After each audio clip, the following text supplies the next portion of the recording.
আসসালামু আলাইকুম। প্রিয় দর্শক, ডক্টর ইউনূস যখন যুক্তরাষ্ট্রে জাতিসংঘের সাধারণ অধিবেশনে যোগ দিতে গিয়েছেন, তখন সেই অধিবেশনের ফাঁকে উনি মেহেদী হাসানকে একটা ইন্টারভিউ দিয়েছিলেন। মেহেদী হাসান হচ্ছেন সেই সাংবাদিক যিনি একসময় বিবিসিতে ছিলেন, তারপর আল জাজিরায় ছিলেন, এখন নিজেই জিটিও নামে একটি আলাদা সংবাদ মাধ্যম গড়েছেন। এবং উনি এই সংবাদ মাধ্যমে মোটামুটি চেহারা বলতে পারেন, ফেস বলতে পারেন। এবং উনি সাংবাদিক হিসেবে খুবই আপনার জনপ্রিয়। এবং ইন্টারভিউ যখন উনি করেন তখন ইন্টারভিউগুলো আসলে শোনার মতোই হয়।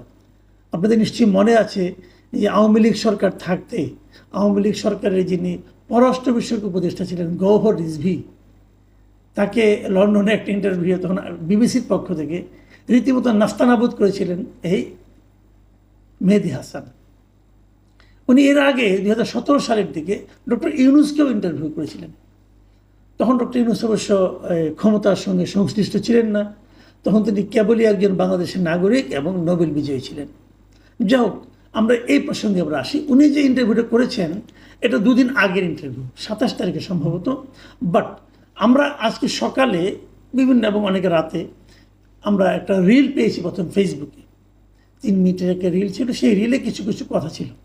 তারপর বিভিন্ন পত্রপত্রিকা, বিভিন্ন মিডিয়ার মাধ্যমে আমরা মোটামুটি একটা ধারণা পেয়েছি যে ইন্টারভিউগুলোতে কী কী বিষয় নিয়ে কথা হয়েছে। এবং এক একটা পত্রিকায় এক একভাবে এটাকে ডিসপ্লে করেছে তাদের পত্রিকায়, এবং যার যার পলিসি অনুযায়ী কেউ কেউ ডিসপ্লে করেছে যে উনি কিভাবে আমাদের এখানে সাম্প্রদায়িক দাঙ্গা হচ্ছে না এই কথাটা বলেছেন, কিভাবে ভারতীয় মিডিয়াগুলো প্রপাগান্ডা করেন সেই বিষয়ে কি বলেছেন, এগুলো অনেকে শিরোনাম করেছে। উনি এখানে আলোচনা করেছেন যে নির্বাচন কবে হবে, নির্বাচনের সময়সীমা নিয়ে কথা বলেছেন। এখানে উনি কথা বলেছেন যে তাদের সরকারের মেয়াদ কতদিন হতে পারে সেটা নিয়ে আলোচনা করেছেন। আওয়ামী লীগের নিষিদ্ধ হওয়া না হওয়া অথবা যে কোনো সময় আওয়ামী লীগের নিষিদ্ধ হওয়া থেকে উঠে যাওয়া নিয়ে আলোচনা করেছেন। তার সরকার নিয়ে মানুষের মধ্যে কি আশা নিরাশা আছে সেগুলো নিয়ে উনি কথা বলেছেন। তো আমি অত উচ্চনীত আলোচনা করতে পারবো না। আমি দুই একটা প্রসঙ্গে দুই একটা ওনার মন্তব্য নিয়ে আমি একটু বিশ্লেষণ করতেই চাই। সবচেয়ে আমি যে জিনিসটা নিয়ে সবচেয়ে বেশি বিভ্রান্তি ছড়িয়েছে এবং একাধিক পত্রপত্রিকা আমি দেখেছি, তারা হেডলাইন করেছেন যে আওয়ামী লীগের নিষেধাজ্ঞা যে কোনো সময় তুলে নেওয়া হতে পারে। এই ধরনের শিরোনাম বেশ কয়েকটা পত্রিকা করেছেন। আসলে কি ডক্টর ইউনূস এই কথা বলেছেন? উনি বলেননি। উনি কি বলেছেন সেটা শুনুন। উনি বলেছেন যে জিনিসটা সেটা হলো গিয়ে যে আওয়ামী লীগকে আমরা নিষিদ্ধ করিনি, আসলে তো করেনি। আওয়ামী লীগের বিচার হচ্ছে, বিচার যতদিন সম্পন্ন না হবে ততদিন আওয়ামী লীগের রাজনৈতিক কর্মকাণ্ড স্থগিত থাকবে। তো রাজনৈতিক কর্মকাণ্ড স্থগিত আর দল নিষিদ্ধ তো এক জিনিস নয়। ছাত্রলীগকে নিষিদ্ধ করা হয়েছে, আওয়ামী লীগকে নিষিদ্ধ করা হয়নি। ছাত্রলীগ এবং হিজবুত তাহরির বর্তমানে বাংলাদেশের একই স্ট্যাটাসে দুটা সংগঠন, কিন্তু আওয়ামী লীগ তা নয়। তো যেহেতু যেটাকে নিষিদ্ধ করা হয়নি, স্থগিত করা হয়েছে, এই স্থগিতাদেশ যে কোনো সময় তুলে উঠে উঠে যেতেই পারে, এটা কোনো সমস্যা নাই। কিন্তু যাবে যে না, উঠে যে যাবে না, এটা ডক্টর ইউনূস নিজেই আবার ক্লিয়ার করেছেন। কীভাবে ক্লিয়ার করেছেন? উনি বলেছেন যে আওয়ামী লীগ নির্বাচনে অংশ নিতে পারবে না। কেন নির্বাচনে অংশ নিতে পারবেন? এই প্রশ্ন করেছে। খুব ছোটো ছোটো ছোটো ছোটো কতগুলি প্রশ্ন ছিল। আপনারা যদি প্রশ্নগুলো শুনেন তাহলে বুঝতে পারবেন। যেমন ওনাকে বলেছে নিষেধাজ্ঞার ব্যাপারে ডক্টর ইউনূস জবাব দিয়েছেন, না এটা ভুল, কারণ আমরা আওয়ামী লীগকে নিষিদ্ধ করিনি। সত্যি কথা বলেছেন, করে নাই। তারপরে মেহেদী হাসান প্রশ্ন করেছে, মানে আপনারা কি তাদের নিবন্ধন বাতিল করেছেন? তিনি উত্তর দিয়েছেন, না নিবন্ধন নয়, কেবল তাদের রাজনৈতিক কার্যক্রম স্থগিত করা হয়েছে। ঠিকই বলেছেন। তখন মেহেদী হাসান জিজ্ঞাসা করেছেন এর মানে কি? ডক্টর ইউনূস উত্তর দিচ্ছেন, এর মানে হলো তারা কোনো রাজনৈতিক কার্যকলাপ করতে পারবে না। একটা রাজনৈতিক দল যদি রাজনৈতিক কার্যকলাপ করতে না পারে তাহলে তার থাকা না থাকার কি আছে? তার মানে দলটাকে কমায় রাখা হয়েছে। উদাহরণ দিয়ে বলি, ধরেন আপনি একটা মানুষ, আপনাকে আমি বললাম যে তুমি মানুষ আছো, ঠিক আছো, কিন্তু তুমি কোনো মানবিক কার্যক্রম করতে পারবে না। এখন মানুষ যদি মানবিক কার্যক্রম করতে না পারে তাহলে সেই মানুষের সঙ্গে মৃত মানুষের পার্থক্যটা কি? বলেন পার্থক্যটা কি? আপনি বললেন যে আমি কোমায় আছি, আরে কোমায় থাকলেও তো আপনি শ্বাস প্রশ্বাস নিচ্ছেন, শ্বাস প্রশ্বাস নেওয়াটাও তো একটা মানবিক কার্যক্রম। তার মানে আপনি শ্বাস প্রশ্বাসও নিতে পারবেন না। তাকে রাজনৈতিক দলকে যদি বলা হয় যে তুমি রাজনৈতিক কর্মকাণ্ড করতে পারবে না, তাহলে সে কী করতে পারবে? তাহলে এটাকে বোধ হয় যে সায়েন্স ফিকশনে বলা হয় না যে হাইবারনেশন, আপনি হাইবারনেশন শীত নিদ্রায় আপনি যাবেন, 20 বছর 30 বছর পর হঠাৎ করে জেগে উঠবেন, হয়তো সেরকম কিছু। তখন প্রশ্ন করেছেন, তাকে বলা হয়েছে, মেহেদী হাসান প্রশ্ন করেছেন, তাহলে আপনারা তো কার্যত মানে তারা নির্বাচনে প্রতিদ্বন্দ্বিতা করতে পারবে না। তখন আবার ডক্টর ইউনূস বলতেছেন কি শুনেন, না দলটি এখনো আছে। আছে মানে কি রে ভাই, কীভাবে থাকবো তাহলে বলেন? আচ্ছা, মেহেদী হাসান বলল তারা কি নির্বাচনে প্রতিদ্বন্দ্বিতা করতে পারবে? ডক্টর ইউনূসের জবাব, এখন নয়, কারণ কার্যক্রম নিষিদ্ধ। ভেরি ভ্যালিড উত্তর, যে যার কার্যক্রম নিষিদ্ধ সে নির্বাচন কিভাবে করবে? কারণ নির্বাচনে অংশ নেওয়া, নির্বাচন এটা তো ইটসেলফ একটা পলিটিক্যাল অ্যাক্টিভিটিস। তো আওয়ামী লীগ পলিটিক্যাল অ্যাক্টিভিটিসে অংশ নিতে পারবে না। তখন আরেকটা দিনে প্রশ্ন করা হয়েছে তাকে, ঠিক আছে তাহলে আগের সরকারের পুনরাবৃত্তি নিয়ে যে সতর্ক করা হয়েছিল তা থেকে এটি কীভাবে ভিন্ন? মানে আগে গভর্নমেন্টগুলি যা করতো আপনারা তাই করছেন। তখন উনি আবার জবাব দিচ্ছেন, তারা একটি দল হিসাবে বৈধ রয়েছে, তবে আপাতত তাদের কার্যক্রম স্থগিত। আমি বলতে চাচ্ছি যে কোনো সময় এটি উন্মুক্ত করা যেতে পারে। কে করবে উন্মুক্ত? আপনি করবেন? করবেন না, আপনি করবেন না।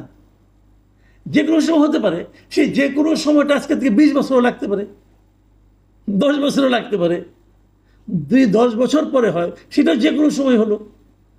ভাই এগুলো হলো কথার মারপ্যাচ। আওয়ামী লীগকে যে স্থগিত করা হয়েছে কার্যক্রম, সেই স্থগিতাদেশ বহাল করার কোনো স্কোপ আছে বলে আমি মনে করি না। যেমন ধরেন, তখন প্রশ্ন করেছেন মেহেদী হাসান যে আপনি বলতে চাচ্ছেন আপনারা স্থগিত কার্যক্রম আবার শুরু করে দিতে পারেন? প্রশ্ন করছে, উত্তর দিচ্ছে, স্থগিতাদেশ তুলে নেওয়া যেতে পারে, এমন সম্ভাবনা আছে, আছে আবার নাই। আচ্ছা আছে। মেহেদী হাসান বললেন যে আপনারা দলটি নিষিদ্ধ করেননি, আপনারা শুধু বলছেন যে তারা আপাতত নির্বাচনে অংশ নিতে পারবে না। তার উত্তর ডক্টর ইউনূসের, ঠিক তাই। বলে দিলেন ঠিক তাই। দেখেন তারপরে দেখেন কীভাবে সেলফ কন্ট্রাডিক্টরি উত্তর আসে। প্রশ্ন হলো যে কিন্তু একটি গোষ্ঠীকে নির্বাচনে অংশগ্রহণ করা থেকে বিরত রাখা কিভাবে গণতান্ত্রিক হতে পারে? এটা মেহেদী হাসানের প্রশ্ন। ডক্টর ইউনূসের উত্তর শুনেন, এটি নির্বাচন কমিশন সিদ্ধান্ত নিয়েছে। এই দলের কার্যপ্রণালী দেখে এবং সম্ভাবনা বিবেচনা করে দেখেছে যে তারা পুরো নির্বাচন প্রক্রিয়াকে ব্যাহত করবে, তাই তারা মনে করেছে এটা না করাই ভালো।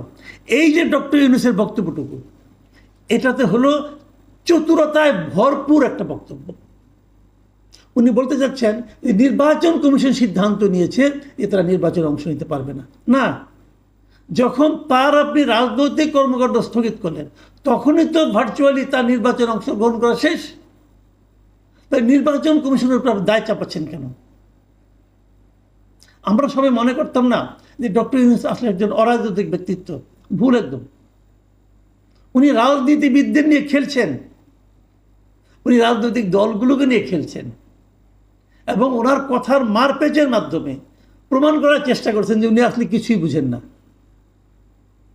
একেবারে ভুল ধারণা। আমি আরেকটা প্রসঙ্গ বলে শেষ করব, সেটা হলো যে দল মানে সরকার হিসাবে ওনাদের আয়ু কতদিন, ওনারা কতদিন থাকবেন, কতদিন থাকতে চান এবং নির্বাচন কবে দেবেন। এই প্রসঙ্গে মেহেদী হাসান নেপালের কথা উল্লেখ করেছেন যে নেপাল যে অন্তর্বর্তীকালীন সরকার যেটা আসছে তারা দায়িত্ব নিয়েই বলেছে তারা 6 মাসের মধ্যে নির্বাচন দেবে। তো আপনার তো 18 মাস লেগে যাচ্ছে, এটা কেন? ডক্টর ইউনূস উত্তর কী দিয়েছেন যে তাদেরটার সঙ্গে আমাদেরটা পার্থক্য আছে। আমরা একটা অন্তর্বর্তীকালীন সরকার এবং আমাদের সরকার কতদিন মেয়াদ হবে এটা কেউ নির্ধারণ করে দেয়নি। আমাদের সিদ্ধান্ত আমরা কতদিন থাকবো। আমি যদি ইংরেজিতে বলি, এটা আপনি অনেকে ভুল ব্যাখ্যা করতে পারেন। উনি কি বলেছেন যে we are the interim government, nobody defines how long we should be there, it's our decision how long we should be there. মানে কেউ বলে দেয়নি আমরা এই ক্ষমতায় কতদিন থাকবো, আমরা সিদ্ধান্ত নেব আমরা কতদিন থাকবো।